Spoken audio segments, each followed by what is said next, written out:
Gab, does that result save Allegri's time in Juventus? No. No. I think Allegri will divide opinion and so on, but I think from the perspective of the owners, I mean, they know what's going on. Now, does it mean he's going to get sacked this summer? That's still pretty much up in the air. I don't think there's anything he can do results-wise this season. They're going to finish second or third, most likely third in Serie A. They may win the Coppa Italia, but it doesn't change really, I think, the sense of drift, the sense of frustration, the sense of being out of step with the rest of the footballing world. And right now, the only reason Max Allegri is still there and the only reason he may come back next year is because he has an enormous contract with 1 year to run. And right now, Juve simply can't afford to let him go. Speaking of managers, Gab, we've seen a lot of speculation over the last 24 hours that Liverpool may be homing in on Arne Slot to come and take over Jurgen Klopp. For those who don't know, who is he? So he's another bald Dutch manager. And before, images of Erik ten Hag and Peter Bosz and Jaap Stam come to mind, thus far, he really hasn't set a foot wrong. He arrived at Feyenoord. That's where he made his name. Really picked the club up, got them to the Conference League, Europa Conference League final, where they lost to Jose Mourinho's Roma.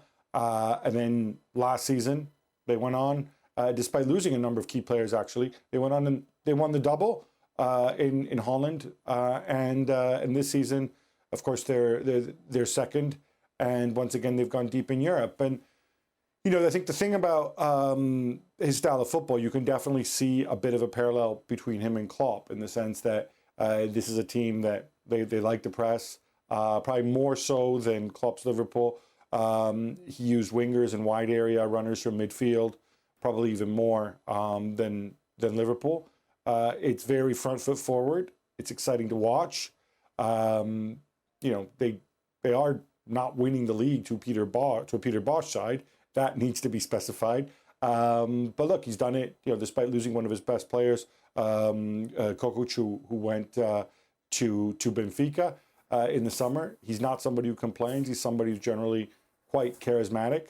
And so I think that's the appeal. Obviously, it is a big jump from Feyenoord to Anfield. And I think that's one of the things that they're going to want to consider when they consider whether to appoint him. ESPN FC's number one head chief senior correspondent, Mark Ogden, Gab, has said that he is number one when it comes to Liverpool's list. So it suggests it's going to be likely he's going to be the new man. Well, if number one says he was number one, who am I to say no? I mean, the only thing I would specify is it's one thing. Well, there's just two things, actually. One is Ruben Amorim was number one until he wasn't. And I think, again, with Slot, there's a lot to like about him. I mean, you remember he was linked to the Spurs job as well before they signed Ange Postecoglou last summer.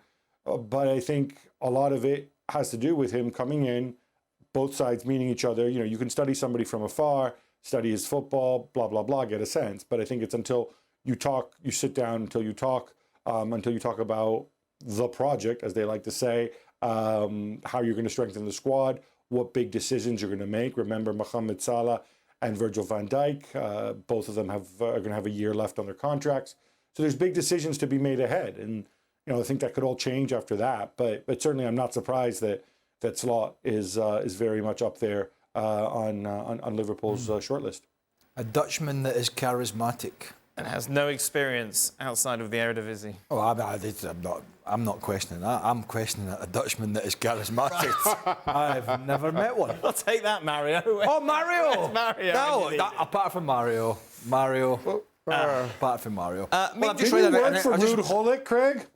Very uncharismatic. Don't start on Gullit. Don't bring him up. FA Cup finals. They're all getting it. I read it was one English publication, Remain Nameless, said Liverpool fans are all in on Arne Slot. All of them. Right, all of them. All of them. Canvassed them all. Wow. In the last, this is like Stevie. the last hour. Yeah, here's some tweets with Liverpool. Yeah. Who? There we go. Shaka, do you want to say anything? No, I'm good. Okay, all right. Ralf Rangnick to Bayern Munich, Gab. What on earth's going on? Yeah, it's funny how he's resurfaced. I mean, I think this must have been the 5th time in his career that he's been linked with a move to Bayern. Look, I mean, despite whatever opinions people may have formed based on his 6 months at Old Trafford, and let's face it, as an interim boss and I think pretty tricky circumstances, he's still very highly regarded. He's doing a good job with Austria. I think the tricky thing with him is obviously he's going to go to the Euros. And it's going to be one of those situations which, if he does take over, it would be afterwards. I think he's somebody who's in the mix right now as people are not commenting. But, from Bayern's perspective, they poked around. They tried with Xabi Alonso. They got a no. They tried to bring back Nagelsmann. They got a no. And so they're just kind of working their way down the list. And there's always been a strong kind of pro-Rangnick component within Bayern. But there's also been a strong anti-Rangnick component within Bayern. He's kind of like the great man of German football who's never worked at the club. And there's some people who, perhaps to some degree, maybe his past with Leipzig and Hoffenheim and whatnot, resent him a little bit.